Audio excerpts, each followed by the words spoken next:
বিজেপিতে যোগ দিতে এসে ধাক্কা খেলেন দুই তৃণমূল কর্মী। বারাবণীতে বিজেপি নেতার বাড়িতে আসেন কল্যাণেশ্বরের দুই তৃণমূল কর্মী, আর তাদের দেখে উত্তেজিত হয়ে পড়েন বিজেপি কর্মীরা।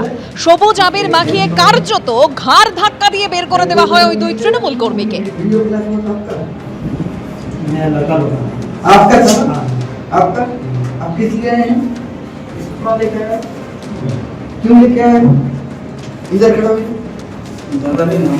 आपको कैसे हो गया यहाँ पे आने के लिए?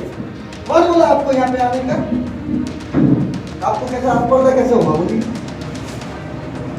आप डैम में किसके परमिशन से आप टैक्स जो रोड टैक्स दादागिरी टैक्स क्यों ले रहे हो? आप दादागिरी टैक्स लेते हो? कौन बोला वो टैक्स लेने के लिए? নিজের বাড়িতে সরকারি নথি পোড়ানোর অভিযোগে অশোকনগর কল্যাণকর পুরসভার চেয়ারম্যানকে গ্রেপ্তার করা হয়েছে।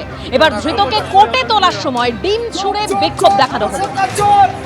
সরকার চোর চোর, সরকার চোর, ফাইল চোর, মিড ডে মিলের খাওয়ার চোর, সব চোর, সরকার চোর, সরকার চোর।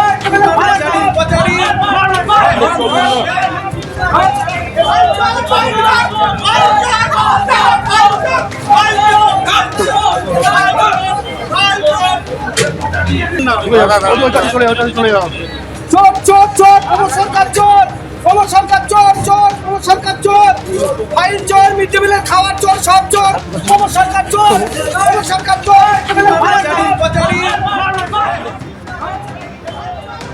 শতাব্দী রায় তিনি গতকালই বলেছিলেন যে এই যে বিদ্রোহী সংসদদের সংখ্যা, সেই সংখ্যাটা আরো বাড়তে পারে। আর আজকে আমরা কি ছবি দেখলাম, এই শতাব্দী রায়ের সঙ্গেই সুদীপ বন্দ্যোপাধ্যায় তিনি ভূপেন্দ্র যাদবের বাসভবনে পৌঁছে গেলেন। সেখানেই ভূপেন্দ্র যাদব কিছুক্ষণ আগে তিনি তার বাসভবনে গেলেন, অর্থাৎ বৈঠক চলছে যেখানে প্রায় 2 ঘন্টা হতে চলল। ভূপেন্দ্র যাদবের বাসভবনে রয়েছেন সুদীপ বন্দ্যোপাধ্যায়। অর্থাৎ বিদ্রোহী সংসদদের যে তালিকা, সেই তালিকায় কি এবার সুদীপ বন্দ্যোপাধ্যায়ের নামও যোগ হতে চলেছে? এটাই এখন বড় প্রশ্ন।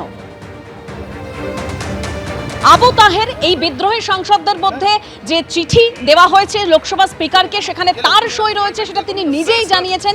এবং অভিষেক বন্দ্যোপাধ্যায়কেও তিনি নিশানা করেছিলেন। তিনি বলেছিলেন যে আইপ্যাককে সামনে রেখে যেভাবে দল পরিচালনা করেছে অভিষেক বন্দ্যোপাধ্যায়, তাতে আবু তাহেরদের কাজ করতে অসুবিধে হয়েছে। কি বলেছিলেন আবু তাহের গতকাল, শুনুন। যে সই, আপনি কি সই করেছিলেন? যে সই প্রকাশিত হয়েছে? হ্যাঁ হ্যাঁ, যে সই প্রকাশিত হয়েছে সে সই আমরা করেছি। আমরা যেমন পরিষদীয় দলে বিধানসভায় একটা আলাদা গোষ্ঠী হয়েছে, আমরাও চেয়েছিলাম মাননীয় মুখ্যমন্ত্রী মমতা বন্দ্যোপাধ্যায় প্রাক্তন মুখ্যমন্ত্রীর কাছে যে অন্ততপক্ষে আমাদের এটা অভিষেক বন্দ্যোপাধ্যায় আমাদের একটা জ্বালা। তিনি যেভাবে দল পরিচালনা করছেন আইপ্যাককে সামনে রেখেই, প্রত্যেকটা ব্লকের একটা অঞ্চলের অঞ্চল সভাপতি ঠিক করে দেবে আইপ্যাক, একটা ব্লকের ব্লক সভাপতি করে দেবে আইপ্যাক, একটা অঞ্চলের প্রধান হবে কে, উপপ্রধান হবে কে, কে পঞ্চায়েত সমিতির সভাপতি হবে, সব সে ঠিক করে দেবে। এটা হতে পারে? গণতন্ত্রে নেতাদের কোনো মূল্য নেই। তাই আজকে ভরাডুবি আমরা বলেছিলাম যে থেকে আপনারা বিরত থাকুন, আমাদেরকে অন্তত পার্লামেন্টটাকে ভালোভাবে চালাতে পারি তার ব্যবস্থা করুন।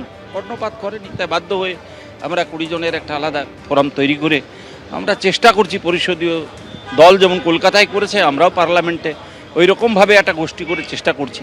ভেঙে খান খান তৃণমূল কংগ্রেস। লোকসভায় অর্থাৎ সংসদীয় দলেও ভাঙন ধরেছে।